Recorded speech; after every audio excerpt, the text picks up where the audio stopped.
I stood frozen in the doorway of my parents' lavish Bellevue mansion, the glittering lights and elegant laughter making my head spin. Crystal chandeliers sparkled above tables dressed with pristine white silk and delicate arrangements of oversized peonies, their fragrance thick in the air. A violin hummed softly from the corner, serenading guests in designer gowns and tailored suits, each holding champagne glasses filled with bubbles worth more than my monthly rent. But tonight, I wasn't here to admire their extravagance. My grip tightened around the wrinkled medical file in my hands, its cold, clinical words echoing relentlessly in my mind. Emergency heart surgery required. Total cost, $50,000. Immediate action necessary. My throat was dry, my heart pounding as I stepped hesitantly forward. Through the crowd, I spotted my mother, Vivian, dazzling in a pearl-colored dress, diamonds shimmering at her throat. She caught sight of me and stiffened immediately, her eyes turning icy cold, her polished smile fading into tight-lipped irritation as she approached. "Julia!" she whispered sharply, her voice soft yet cutting like a knife. "Do you realize what day this is?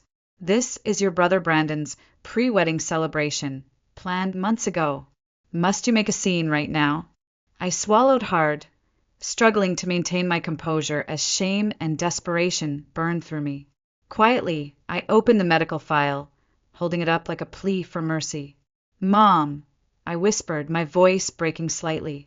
"Lily, your granddaughter, is in the hospital. She needs surgery in 3 days or we might lose her. I'm not asking for much. Please, just help me this once." She glanced briefly at the file, her gaze quickly shifting away, indifferent as if I'd just shown her something trivial. Her eyes flickered to Brandon, who stood nearby with his fiancée, Kelsey, sipping champagne as though he hadn't a care in the world. "Brandon," Vivian said coolly, her tone dismissive, "your sister believes it's our responsibility to fund her life decisions. What do you think about that?" Brandon smiled a cold, humorless grin, lifting his glass in a mock toast. "Julia," he said calmly, loud enough for others nearby to overhear, "we've already spent $500,000 on this wedding. Your daughter, your responsibility. Don't make your problems ours." A ripple of amused whispers passed through the small circle around us, each sound slicing deeper into my soul. My cheeks burned with humiliation, and my heart sank beneath the weight of their cruel laughter. I turned quickly, pushing past well-dressed guests who parted with quiet murmurs.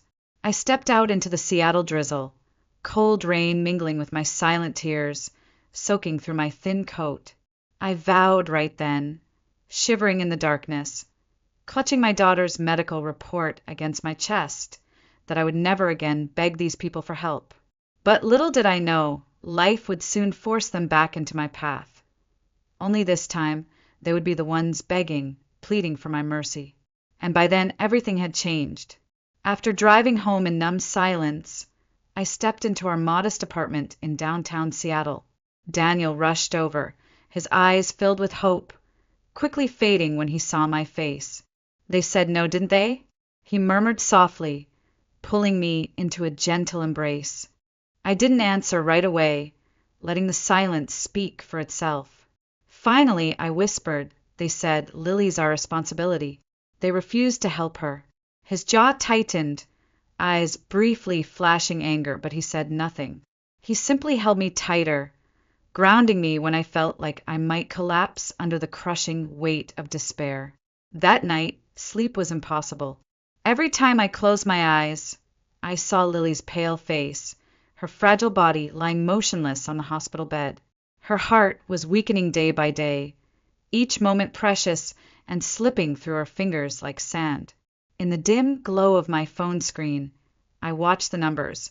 We'd managed to gather barely half of the $50,000 we needed. Every penny counted, but we were still painfully short. By morning, our desperation had driven us to a harsh decision. Daniel listed our old Honda for sale, the car that had taken us on countless road trips, holding precious memories within its scratched paint.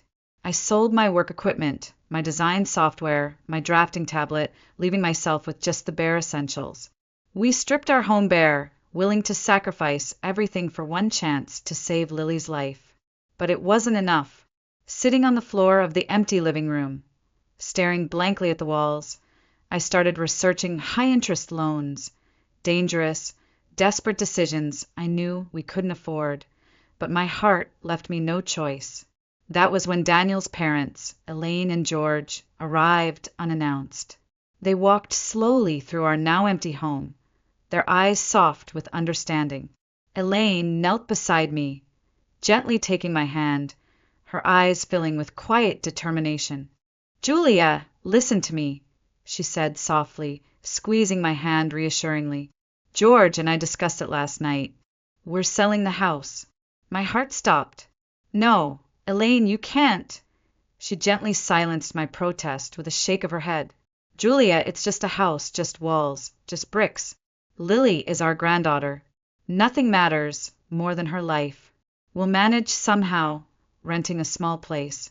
But Lily, she only has one chance." My vision blurred with tears, gratitude mixing painfully with shame. Elaine and George weren't wealthy people. They'd lived modestly their entire lives. Yet here they stood, willing to sacrifice their only security without hesitation. I couldn't speak.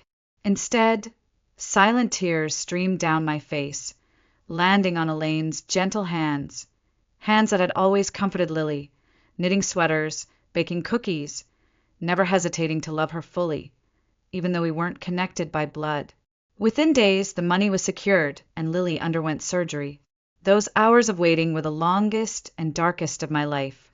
Daniel paced anxiously beside me, his hand clutching mine as we prayed silently. Finally, when the surgeon emerged with a tired smile and the words, "The surgery was a success," my knees gave way. Daniel caught me, holding me steady as relief poured through us both, washing away months of fear and desperation. Yet, as we stood together, watching Lily sleep peacefully, I knew my journey wasn't over. The people who'd abandoned us, who'd chosen extravagance over empathy, luxury over love, had shown me clearly who they truly were. From this moment forward, I swore never to forget, not out of bitterness, but to honor those who had given everything, while those bound by blood had given nothing at all. And soon, without even realizing it, I'd begin building a life powerful enough to ensure I'd never need their help again. After Lily's surgery, life didn't magically turn easy. The financial strain had drained us completely, but instead of breaking me, it ignited something fierce within. I woke up early each morning, before the Seattle sky turned from dark velvet to a muted gray, pouring every ounce of energy into my design studio, Lily Space. I wasn't just designing spaces anymore. Each project became personal, a testament to resilience, a quiet promise whispered to myself late at night. I would never again depend on those who turned their backs on us. Months passed swiftly, each filled with sleepless nights and endless meetings.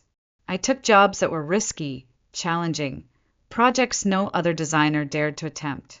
Slowly, my reputation grew, whispered from client to client, spreading beyond Seattle's borders. Local media picked up my story, first praising my designs, then curious about the woman behind them. One rainy Thursday afternoon, a producer from a popular local TV station called. She'd stumbled upon my story through social media. A mother once rejected by her family during her darkest hour, now an inspiring entrepreneur reshaping the city's most neglected spaces. "Julia, people need to hear your story," she urged gently. "Your journey is powerful. You could inspire others who felt forgotten or abandoned." At first, I hesitated. The wounds from my family's betrayal were still raw, hidden beneath carefully built walls of determination.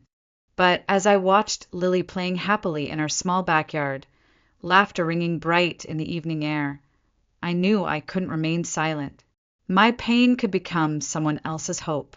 A few weeks later, I sat nervously under bright studio lights, camera lenses trained steadily on me, as the host asked gently, "Julia, Tell us what inspired you to build Lily Space Studio.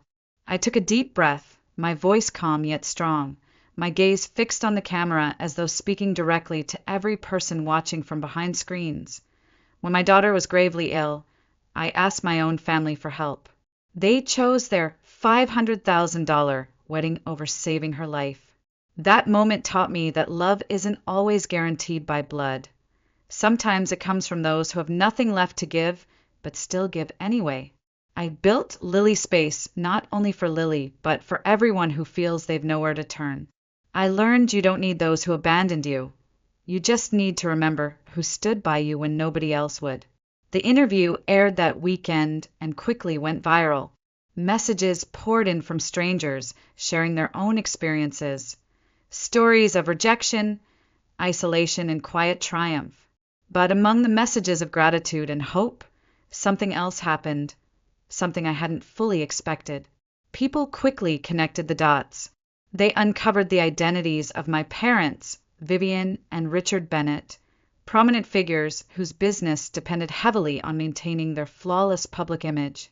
And of course, Brandon, the golden boy who once proudly displayed his $300,000 engagement ring online, boasting of extravagance while casually rejecting the life of his own niece. Soon, their meticulously crafted image shattered, falling apart piece by painful piece. The outrage spread swiftly through social media, hitting the headlines of gossip websites and local news. Within days, Brandon's fiancée, Kelsey, publicly ended their engagement, condemning him openly with a single viral post. A man who can laugh while a child fights for life isn't a man worth marrying. Their reputation crumbled, along with their finances and pride. Yet, even as I watched from afar, I felt no triumph. Instead, a quiet sadness lingered, a reminder of how deep the wounds of family could run. I had rebuilt my life, not from bitterness, but from sheer determination to never depend on them again. But life has a cruel sense of irony, and it wasn't long before my phone rang, the caller ID showing a number I never thought I'd see again. My mother's voice, once sharp and unyielding, was now fragile, trembling softly through the receiver. "Julia," she whispered hesitantly, I never wanted to bother you again, but we're losing everything. Please, can you help us?" I closed my eyes briefly, absorbing her words, feeling a lifetime of emotions flood my chest. The tables had finally turned, and now, in this moment of quiet reckoning, the choice was mine. The meeting room at Lily Space Studio was bathed in pale, winter sunlight streaming through large windows overlooking Seattle's mist-covered waterfront. Everything around me was polished and elegant. The minimalist decor, modern artwork, even the carefully arranged fresh flowers in delicate glass vases. This was my world now, a far cry from the vulnerable woman who once stood begging outside a mansion door. On the polished conference table in front of me sat a sleek black briefcase containing exactly $200,000, the exact amount my parents had asked for. I'd withdrawn it from my own savings, fully prepared to give it to them, though even now, doubt gnawed relentlessly at the edges of my resolve. At precisely noon, the office door opened, and my parents stepped quietly into the room. My breath caught at the sight of them, barely recognizing the proud figures who once looked down on me. Richard, once towering and confident, appeared diminished, his shoulders stooped, his face lined deeply with worry and shame. Vivian, once impeccably elegant, wore a coat clearly outdated, her dark hair threaded heavily with gray. They hesitated in the doorway, unable to meet my eyes as they approached, and slowly took seats opposite me, silence hanging heavy between us. Finally, I broke it softly. "How are you both?" My voice sounded distant, surprisingly calm even to myself. Vivian glanced briefly at me, eyes quickly shifting downward as if afraid of the truth they might reveal. We're managing," she whispered. "Thank you for agreeing to see us." Richard cleared his throat awkwardly, finally looking up at me. His eyes, once cold and critical, now carried the weary weight of a man who'd lost everything, including his dignity. "Julia, We have nowhere else to turn, he began hesitantly. I made mistakes, so many. I risked the business to maintain appearances, and I lost everything. This money, this is the only thing standing between us and complete ruin. He paused, gathering courage. I know we have no right to ask you for anything. You owe us nothing, especially after what we've done. But we're desperate. We're asking not as your parents, but simply as people who've hit rock bottom. My gaze drifted slowly toward the briefcase on the table between us. I reached out, gently tracing its smooth surface, memories flooding my mind. The humiliation at Brandon's celebration, the icy dismissal, Lily's fragile breaths in the hospital bed. Each thought sharpened my resolve, reminding me exactly why I was here. Dad, I began quietly. When Lily needed surgery, I begged you for help. I would have paid back every cent. I would have done anything. Do you remember what Brandon said? Your daughter, your responsibility. And Mom, do you remember your words? Family doesn't mean sacrificing yourself for someone else. Vivian flinched visibly, her head bowing further in shame. I haven't forgotten, I continued softly. Yet here you are, asking me, the daughter you rejected, to sacrifice for you. A heavy silence filled the room. Finally, I opened the briefcase, the neatly stacked money revealed beneath the dim sunlight. I thought about turning you away, I admitted slowly, feeling their tense gazes fixed on the cash. But I won't become like you. I won't measure life in transactions. This money is yours. Richard's shoulders sank with relief, but Vivian's eyes widened with disbelief. My voice steadied, growing firm. But understand this clearly. The moment you take this money, our relationship ends. This is not forgiveness. This is closure. You taught me family doesn't sacrifice for each other. But today, I'm proving you wrong. I'm sacrificing, not because we're family, but because I refuse to be the same as you. Richard opened his mouth to respond, but couldn't manage a single word. Vivian reached out hesitantly, her fingers trembling as she closed the briefcase, tears gathering in her eyes. Slowly, they rose from their seats, silence lingering heavily in the air. Without another word, they turned and walked toward the door. Neither looked back as the door softly clicked shut behind them. For a long moment, I sat motionless, letting the stillness surround me. Finally, I released the breath I'd been holding.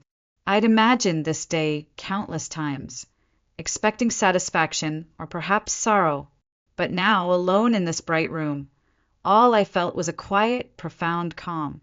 The final chapter had closed, not with drama, not with anger, but simply with the quiet dignity of knowing I'd chosen a path that was uniquely my own. Yet, deep in my heart, one question lingered. Would I ever see them again? And if so, could I ever truly forgive? That evening, I sat quietly on the sofa at home, watching through the window as the Seattle skyline gradually faded beneath a curtain of soft, silvery rain. Lily lay curled beside me, breathing gently in her sleep, her tiny fingers wrapped securely around mine. Daniel entered silently, gently sitting beside us, his presence steady and reassuring. I heard what happened, he murmured softly, gently brushing a strand of hair from my face. You okay? I'm not sure, I whispered truthfully, feeling a quiet heaviness in my chest. I gave them the money, Daniel, but I also gave them my goodbye. Was I too harsh? He shook his head slowly, pulling me gently against him. You did what was right, not easy, but right. You showed more compassion than they ever did. A quiet knock on our door interrupted our conversation. Elaine and George stepped in, Elaine carrying a tray of homemade cookies, George with a warm smile that instantly brightened the room. Elaine carefully placed the cookies on the table, taking one long look at Lily, and then turned toward me. Julia, dear, you look exhausted. You did the right thing today, you know, Elaine reassured gently. Sometimes letting go is the bravest thing we can do.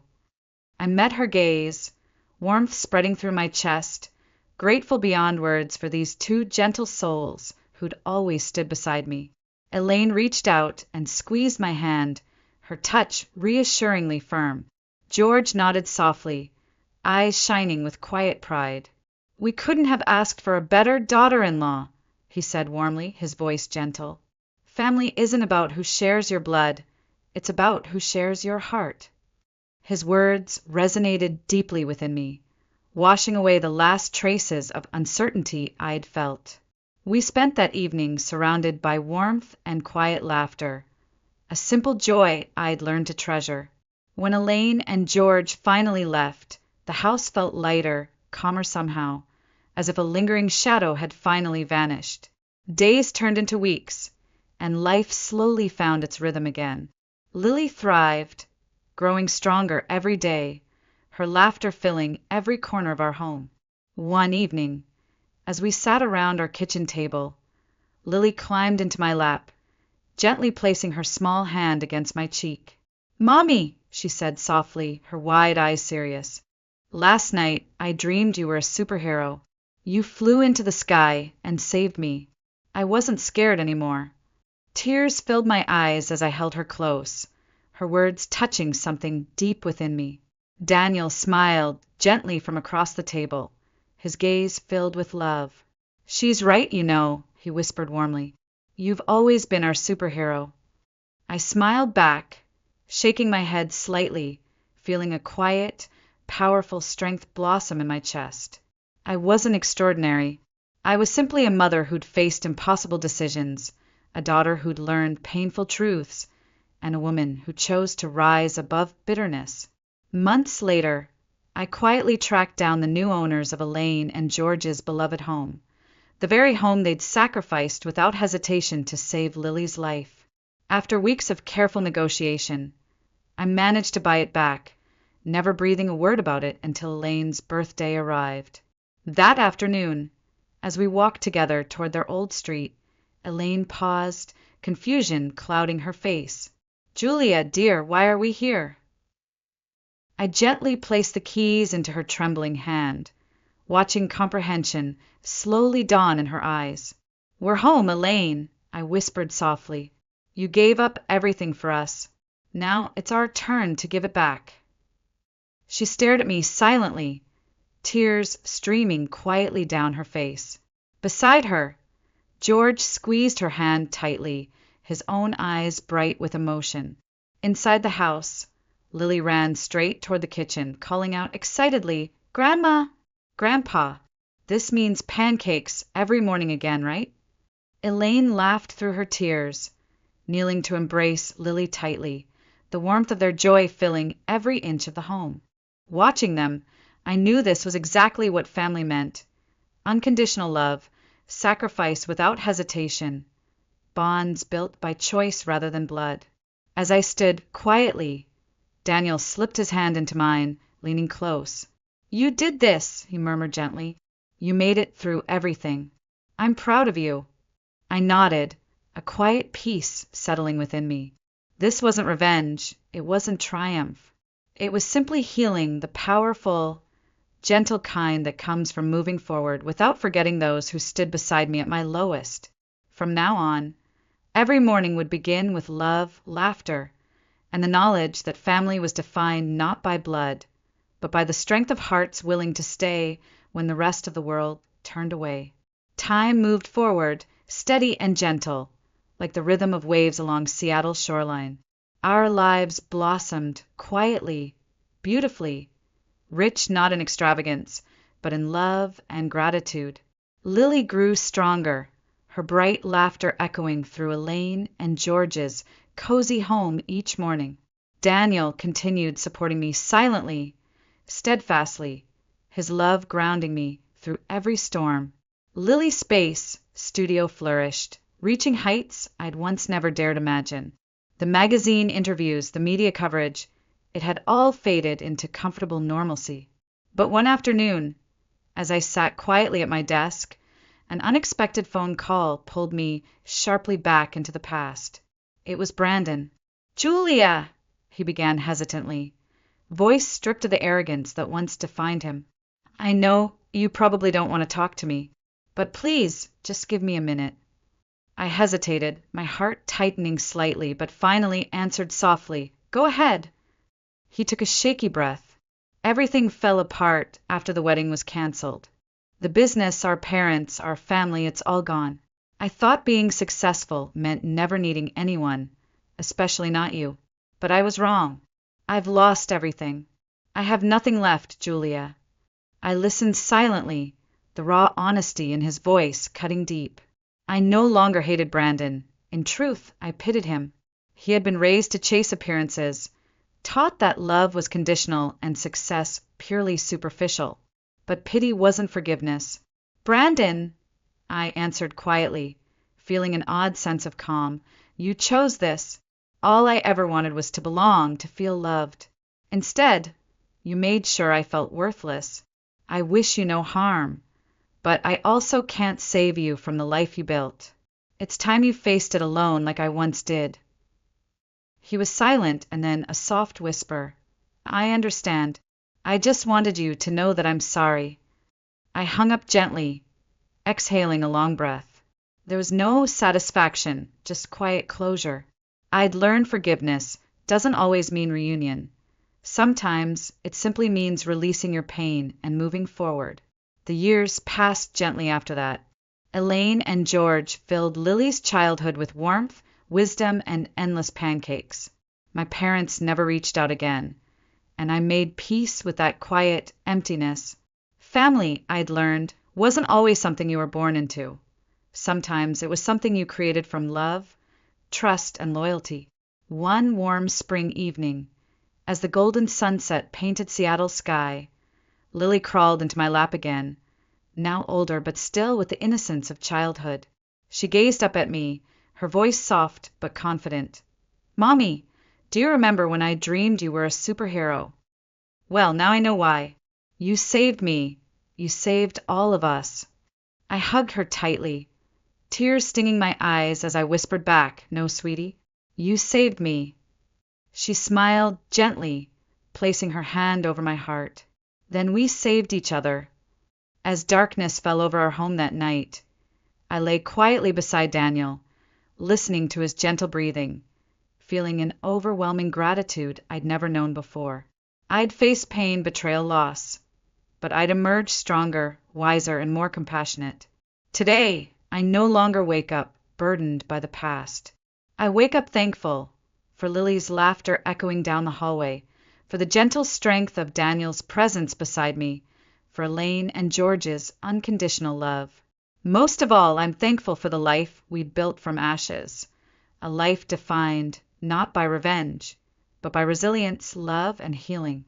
In the quiet hours before dawn, as I look toward the horizon, I know with absolute certainty I didn't need revenge.